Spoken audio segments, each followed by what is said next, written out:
Hi, this is Arthur, and this is a summary and explanation of all main quests released in the game Wuthering Waves version 2.0. Rover is contacted by Shorekeeper and meets with her. Shorekeeper noticed Abby is getting weaker and is worried. Shorekeeper then shows Rover a message from Rover's past self before she lost her memories. The past Rover says she was the one who erased all records of herself from the Black Shores and tells Rover to seek out Emperador. Shorekeeper explains Emperador is the sentinel of the nation of Rinascita. Side note, sentinels are godlike beings that protect entire nations. Shorekeeper gives Rover an invitation from the Montelli family to Carnival, Rinascita's grandest festival that takes place in Ragusa City. Shorekeeper explains the Black Shores have trade connections with the Montelli family, which is why they received an invitation.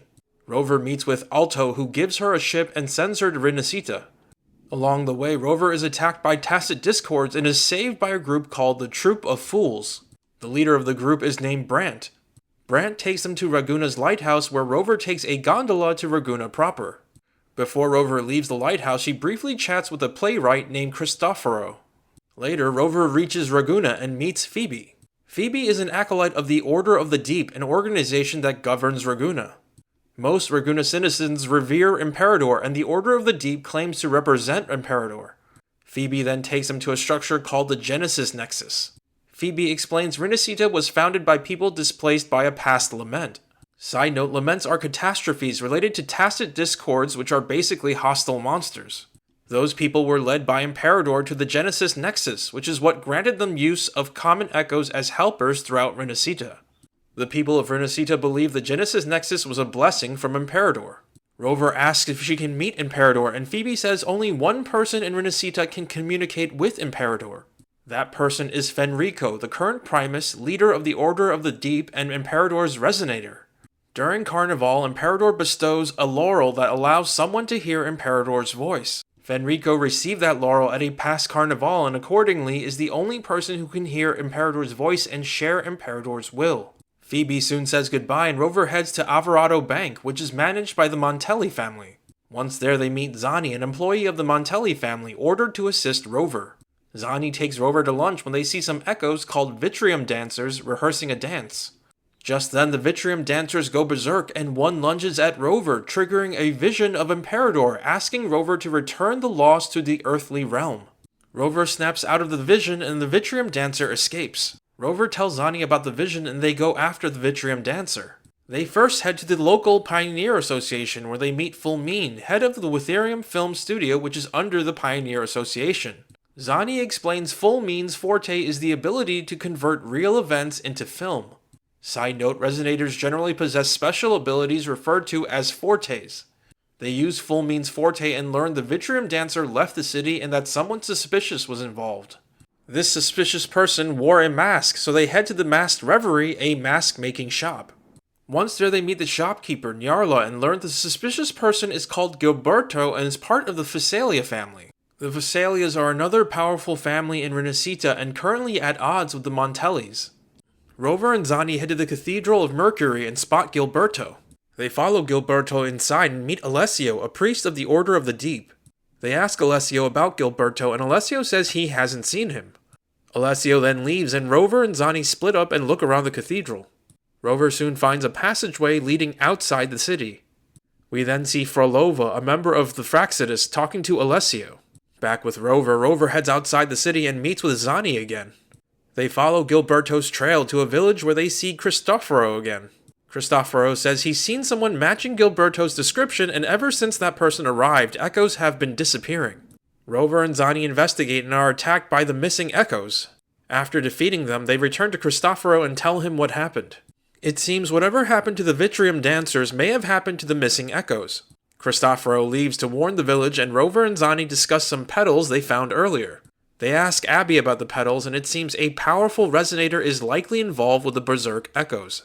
Just then they see Phoebe and go talk with her. Phoebe is looking for an echo named Beppe. They show Phoebe some of the petals and she says she saw Alessio wearing some earlier.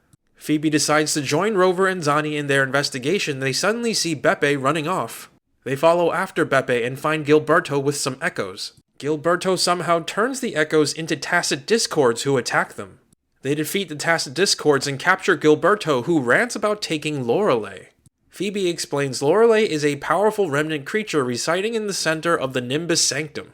Legends say Lorelei curbed a sea of clouds that almost destroyed Raguna.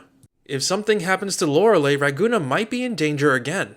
Rover leaves for the Nimbus Sanctum while Zani and Phoebe stay behind to watch Gilberto. As Rover heads towards Lorelei, she bumps into a mysterious woman. Side note, we later learn this woman's name is Carlotta. They chat a bit before Carlotta leaves and Zani and Phoebe return. They all eventually reach Lorelei's abode and meet one of her masked followers. The masked follower says Lorelei is furious, so they've sealed the path to her. Rover and the gang leave and figure out another way to Lorelei. Once inside, they find one of the Vitrium dancers from before and a berserk Lorelei. They defeat Lorelei and find a flower with petals like the ones they found earlier. Lorelei seems to regain her senses and explains some people use the flower to imprison Lorelei in nightmares. If they hadn't freed Lorelei, all of Raguna would have been destroyed by the clouds in the Nimbus Sanctum. Lorelei adds she is a creation of Imperador. Rover asks about meeting Imperador, but Lorelei says humans can only communicate with Imperador during Carnival. In fact, Lorelei says Fenrico is lying about his ability to communicate with Imperador. Lastly, Lorelei says the people who imprisoned her are not from Rinascita. They leave Lorelei and conclude the ones that imprisoned her are likely the Fraxidus and are working with the Phasalia family. Zani says they should head to Alvarado Vault and alert the Montelli family about what's going on. Phoebe says she will return to the Order of the Deep and leaves. They soon reach Alvarado Vault, a facility for storing wealth controlled by the Montelli family. They then meet Carlotta again, who properly introduces herself as a high-ranking member and second daughter of the Montelli family. They head inside and Carlotta asks Zani to watch over the evidence they have against the Phasalias and the Order of the Deep. Zani agrees and leaves. Carlotta says she must deliver the evidence to her uncle Capolo as he oversees Carnival affairs and liaises with the Phasalias. Unfortunately, Capolo isn't here right now. Carlotta adds Gilberto was taken into the Montelli's custody earlier and confessed to there being traitors within the Montelli family. These traitors seem fixated on destroying the evidence they brought against the Phasalias and the Order. Carlotta intends on capturing these traitors, and with Rover's help, they do so. The captured traitors confess to taking orders from someone higher up in the family and to producing corrupted echoes and sending them to Raguna. The traitors are taken away and Carlotta takes Rover to a room filled with displayed echoes. Carlotta explains there is conflict within Rinascita, with the Montellis on one side and the Phasalias and the Order on the other. Rinascita has long been an isolated country, and the Montellis want to end that isolation. The Phasalias and the Order want that isolation to continue. As for the Vitrium dancer they encountered earlier, the Montellis collected and analyzed it. That Vitrium dancer was no ordinary echo, but one that came from the very room they are currently in. This room stores and displays the very first echoes owned by the Montelli family, and that Vitrium dancer was never meant to be deployed. The only explanation Carlotta can think of regarding its escape is that it must have somehow been sent by Imperador. Carlotta thinks the Vitrium dancer is a sign from Imperador to discover Rinascita's true history, which has long been obscured by the Order. They later meet up with Zani again when they learn the echoes guarding Alvarado Vault have been corrupted. The group head outside and defeat the echoes. Zani stays behind to clean up the mess, and Rover and Carlotta head to the ruins where the Montellis first found the Vitrium dancer. After some investigation, they discover a record of Rinascita's history. The record says Rinascita once had two divinities whose followers warred against one another. The war ended with a tacit discord outbreak known as the Dark Tide. That was when the first Primus, Napoli, appeared and seemingly stopped the Dark Tide. Napoli then established the Order of the Deep to guide Raguna. On Napoli's deathbed, he prophesies that a maiden will one day come who can commune with the divinity, and Rinascita will become a paradise free of suffering.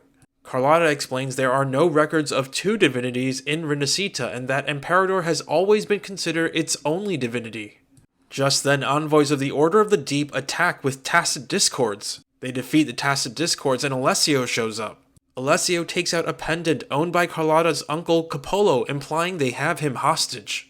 Alessio tells Carlotta to shoot Rover. Carlotta shoots and deliberately misses, though she pretends it was an accident. Rover escapes and heads to an island in the north Carlotta mentioned earlier. Along the way, they get attacked by some tacit discords and a dragon before bumping into Roxia. Roxia explains they were instructed by Carlotta to meet up and to take them to the island in the north. Roxia says they are currently at Penitent's End, a place filled with tacit discords. The dragon they saw earlier was a powerful tacit discord that resides in the area. Brant was also here but ran off to rescue some people who shipwrecked nearby. They go after Brant and along the way learn the truth about Pilgrim's Sale. The Pilgrim's Sale is a forced pilgrimage for those who violate the Order's doctrines. Those who go on the pilgrimage are marked as fools. Unfortunately, because of the journey's route and local currents, all fools end up shipwrecked at Penitent's End. Rover and Roxia soon find Brant and go after some other survivors who went up a mountain. They climb the mountain, defeat a bunch of tacit discords including the dragon, and rescue a survivor. Abby then appears and suggests Rover try connecting to the defeated dragon. Rover does so and sees the dragon was somehow under the Order's control. Brant adds the tacit discord he rescued Rover from in the ocean earlier is called Cetus, and they found more of the strange petals on its tail. This seems to confirm the Fraxitas are responsible for Cetus's behavior and maybe the dragon as well. Brant says he will take Rover to his base where there is someone she should speak to. They head over with the survivors and reach the base of the Troop of Fools. It was explained earlier that the Troop of Fools are a group of those marked as fools who've banded together. They then meet with someone named Bartolino who once communed with Imperador at a past carnival. That past carnival took place when Raguna was led by a holy maiden before Fenrico came to power. Soon Carlotta comes by and says her uncle Capolo was rescued and her grandfather, the head of the Montellis, is handling things. Side note, it seems the Troop of Fools is supported by the Montellis. They chat a bit and conclude the Order is working with the Fraxitas and they want to attack the carnival. This is likely to block anyone from receiving a laurel and communing with Imperador. Furthermore, by using the Fraxitas to attack, the Order can then swoop in, save the people from the attack, and reinforce the public's trust in the Order. The group discuss how Rover saved Lorelei and defeated the dragon at Penitent's End. They conclude the Order and the Fraxitas are now left with only one last method to attack Raguna, and that is by using Cetus.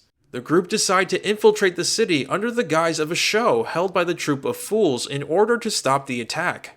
The next day, Rover and Carlotta attend Carnival while the Troop of Fools enter the harbor and perform their show. Just then, Rover spots Frolova and chases after her. Rover corners her and Frolova reveals she is after Imperator's resonator, likely referring to the prophesized maiden. Frolova then goes into the sky and summons tacit discords. Rover and the gang fight through Frolova's tacit discords, free Cetus from Frolova's control, and save the city. Frolova escapes, and Rover and the gang take a bow for their performance. It seems the public thought all of it was part of the show. Just then, Rover communicates with Imperador, who says it is trapped in an inverted tower in the sky. Imperador tells Rover to find the Lost, who is currently at the carnival. Rover looks around and soon finds a woman dancing on the water. They chat briefly and the woman says her name is Cardathea before running off. The next day, Rover meets with her friends to celebrate their victory. During the party, Carlotta says the Montelli family looked into Cardathea and thinks she may be Fleur de Lis, a blessed maiden from Rinascita's history. Carlotta adds the two divinities revealed at the ruins are likely Imperador and the Threnodian. Side note, Threnodians are powerful tacit discords and Rover defeated one previously in Huanglong. Carlotta says Gilberto revealed that the Phassalia's long-revered deity is Leviathan, a Threnodian from the sea. Just then, an acolyte of the Order comes by and invites Rover to meet with Fenrico. Rover heads over and chats with Fenrico. Rover asks Fenrico about meeting Imperador, but Fenrico says Imperador was injured by the Dark Tide 2 decades ago and cannot meet. Rover then asks about Fleur de Lis. Fenrico says Fleur de Lis was an emissary of Imperador and sacrificed her life to seal the Dark Tide 20 years ago. Fenrico explains the Dark Tide arose from wars fought between the people of Rinascita, which led to a loss of faith in Imperador. That loss of faith wounded Imperador, who was then too weak to prevent the Dark Tide 20 years ago. Fleur de Lis martyred herself, resonating with Imperador and restoring some of its power, which was enough to stop the Dark Tide. After Fleur de Lis's death, Fenrico became Primus and Imperador's resonator. Fenrico then says Fleur de Lis was not actually Imperador's resonator. Fenrico says Fleur de Lis was actually the Threnodian's resonator and lied about representing Imperador. Fenrico believes the true Blessed Maiden of Prophecy has not yet appeared. Rover soon leaves and we move to a conversation between Forlova and Cristoforo. They seem to be working together and are looking for the Blessed Maiden. And that is the end of this quest in this video. If you liked what you've seen here, please like, comment, and subscribe.